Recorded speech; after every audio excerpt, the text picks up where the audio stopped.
What's up, everybody? It's me. It's been a while, so I guess I kind of owe you guys some FaceTime here, some discussion time. I'm actually on my way to Walmart at 4:30 in the morning to go see if first of all I got to find out what time they open, and second of all I got to see if I can pick something up to eat. So, all right.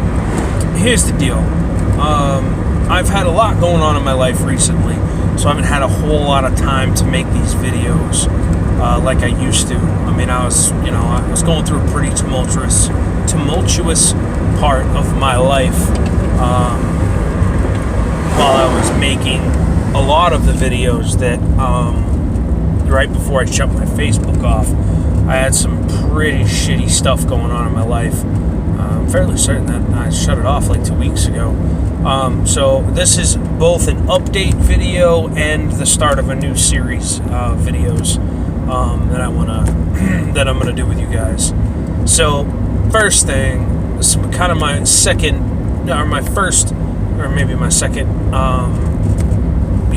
touching base with Facebook about not having it.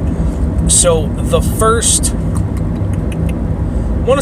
3 days it was tough. Not having Facebook was tough.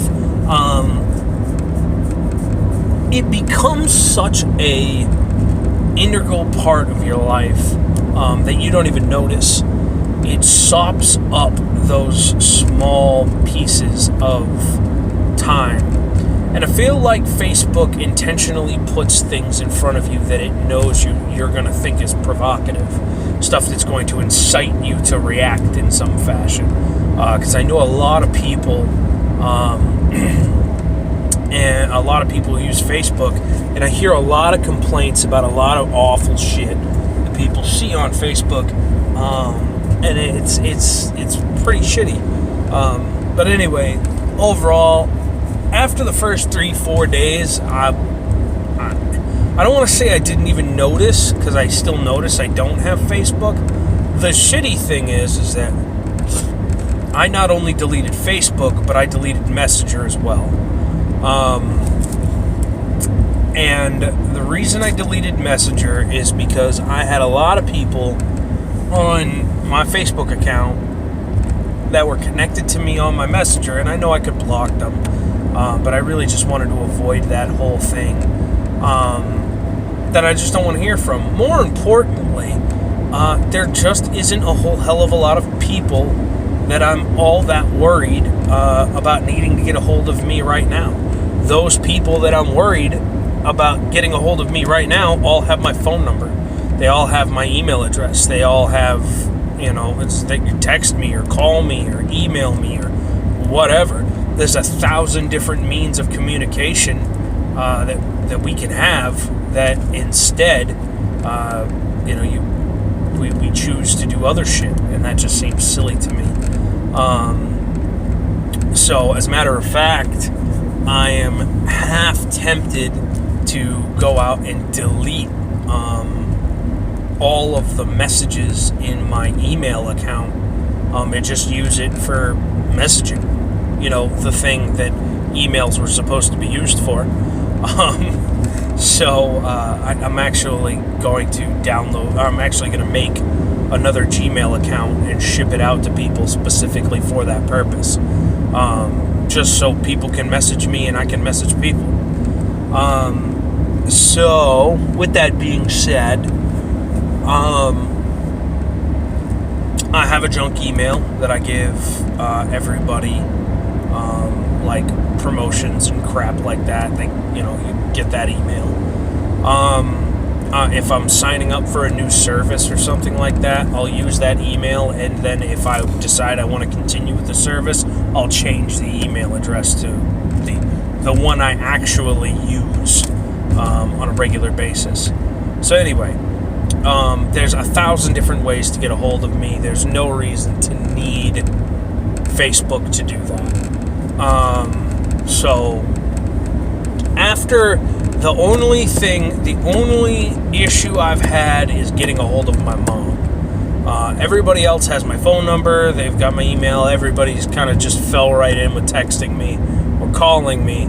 Unfortunately, my mom's phone sucks, and she can't, I can text her and call her, and she won't get the phone call or the text message for like freaking 3-4 hours. And then she'll be like, I'll be like, hey, Ma, how's it going? And she'll be like, 4 hours later, hi, sweetheart, how are you? It's like, what? Oh, I forgot I messaged you 4.5 hours ago. So, there's that. So, all in all, guys, it took me about a week to stop giving a shit about not having Facebook. And like I said, very rarely do I really even notice now. I do have Reddit, so it is kind of a cheat. But with that being said, I can more heavily control what I see and the media I'm absorbing in Reddit. I hear a lot of people say stuff, like I've been hearing a lot of people go, well, it's not okay to live in an echo chamber. And I agree with them. I don't disagree with them. Unfortunately, there does come a time where you have to recharge your batteries, where you can't constantly be in battle with everyone around you about every topic all the time. You do have to stop and recharge your batteries for a little while, and that takes that. You really do have to back up. Unfortunately, Facebook doesn't really give you that means. So, say you're scrolling through Facebook, right, and somebody shares a political post about something that you disagree with. So you post a very, docile, respectful, hey, I respect your opinion, but I'm not really feeling this because of X. Well, now it becomes an argument. Because it will inevitably always revert back to a fight. It will never stay just a friendly discussion between two friends who, choose to agree to disagree, because nobody fucking does that anymore. No one knows how to do that anymore. So Facebook always tends to revert back to being a scrap. Everybody wants to fight, and that's just, and that would be fine. A fight is a good thing. Combat brings out the best in most people. Totally acceptable practice. But you can't be at war all the goddamn time. You need time to rest, to take care of yourself, take care of the people around you, focus on what matters rather than the theoretical. And that's really important, and I feel like we lose that in Facebook and social media in general, because we just don't have the means to separate one from the other. So, come on, when do you guys open? And of course, your hours aren't on the thing. I'll have to just look it up on my phone. So, I'll park here, and after I'm done with the video, after I'm done recording the video, I'll just look it up. Whatever. It's a Walmart parking lot at 4 in the morning. What's the worst thing gonna think? I'm selling drugs? Search the car, I don't give a fuck. So, moving on.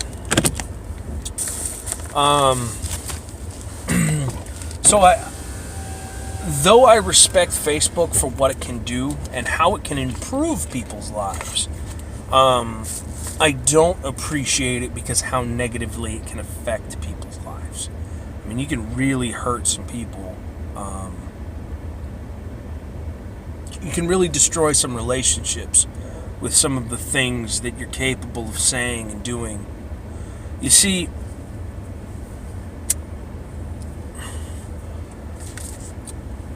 Facebook gives you a means to...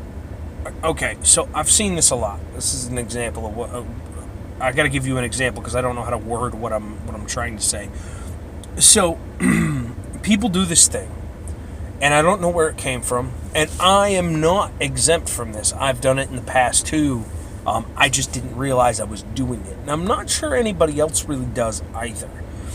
So, you ever get into a fight with a friend of yours, and then you get off the phone, or you stop texting them, fine, whatever, and then, you stop arguing? But then 5 minutes later, you feel like you want to make a Facebook post where it's really snidey and kind of asshole-ish. No one else is going to know what's going on except you and your friend or your enemy that you're arguing with or whatever. That's passive aggression. And there is very little in this world that I hate more than passive aggression. If I got a fucking problem with you, you know I've got a fucking problem with you. I'm not going to let you read a Facebook status and guess whether or not I'm talking about you or not. It's a good bet. If you read a Facebook status of something that I posted and you think it's about you, probably the fuck is. I just don't want to call you out in public. But I've already called you out in private. So, it seems silly to me. Anyway. So, I feel a little less engaged. I feel like I'm worrying about abstract principles less and kind of focusing on what needs to be done right now to get through right now, which is something that I've never really been capable of doing. I've never really known how to do. I'm constantly focusing about, the theoretical, the what ifs, the blah, blah, blah, blah, blah. And stepping away from Facebook has definitely helped with that. So, next thing. So, anyway, to cap everything I just said off, deleting Facebook off of my phone was probably one of the 5 best decisions I've ever made in my life. It really has positively affected my connection with the world. The issue with Facebook is that you can't really choose to unplug from it. It becomes such an integral part of your life that you unconsciously pull your phone out of your pocket and start scrolling through it. You don't even think about it until all of a sudden you're entrenched in an argument with an internet troll. You're all stressed out for no fucking reason. So you can't really, unless you truly consciously choose to step away from it, you can't do that. You can't have a Facebook account, or I don't want to say can't. It's very difficult for you to have a Facebook account and just choose not to acknowledge people when they say something you think is stupid or disrespectful or awful or whatever. So, there's that. If you guys have any questions about Facebook, just post a question in the comments and I'll answer it the best I can. Any questions about what it's like to not have a Facebook account? Next thing, this is kind of an introductory video too. So I'm gonna start a new video series about me losing weight. So the past week and a half I've been going to the gym. I've been working out. So the past week and a half I've really just been trying to establish going to the gym as a habit in my life. I haven't really been paying attention to what I'm eating. Haven't really been paying attention to anything else. Just going to the gym, making the best effort I can while I'm at the gym. Monday through Friday, and then I'm taking Saturday and Sunday off. At the end of this month, I'm going to start going on Saturdays too. So I'll be there 6 days a week doing cardio. And 3 days out of those 6 days that I'll be there, I'll be doing targeted muscle workouts. In this video group, I'm going to be sharing a lot of stuff that some of it's just going to be like, I'm fucking, these are the machines I use when I'm working out, and This is the, food I'm buying when I'm going grocery shopping, blah, blah, blah, blah, blah. Some of it's going to be a little more personal, though, because I, unlike a lot of people who are trying to lose weight, will openly and completely admit that I have an emotional connection with food. And I feel like everybody does to some extent, but mine's probably a little bit deeper. I mean, anytime I get pissed off, I do the exact same thing. I buy a pack of cigarettes, a bottle of liquor, large cheese pizza, and some ice cream. That's like my fucking go-to every day. So, I'd like to, I'll be making videos about that here shortly too. So, yeah, guys, just keep your eyes open. I'm planning on going on a low carb diet at the end of this month. Doing a modified keto diet. I think the amount of fat you have to eat in a regular keto diet is absurd, and is probably going to kill me. But, so I'm probably just going to cut my carbs down to below 30 carbs a day and go from there. So, I'll talk to you guys later. I'll make another, when I go to the gym tomorrow's leg day, so I'll kind of make a video. Actually, tomorrow's my first weigh-in since I started going to the gym. I don't really expect any results because I'm still kind of eating like shit, so I'm not super expecting of anything else. I'm kind of just, doing it for the sake of doing it right now. I am trying to eat a little better, making good choices when I can, so I don't have to bend my life around to try and, change the way I'm eating. But I will be doing that soon enough. So, guys, I will talk to you all later. I hope you all have a fantastic evening, morning, whatever the fuck it is. I love all of you. I'll talk to you later. I'll keep you in the loop.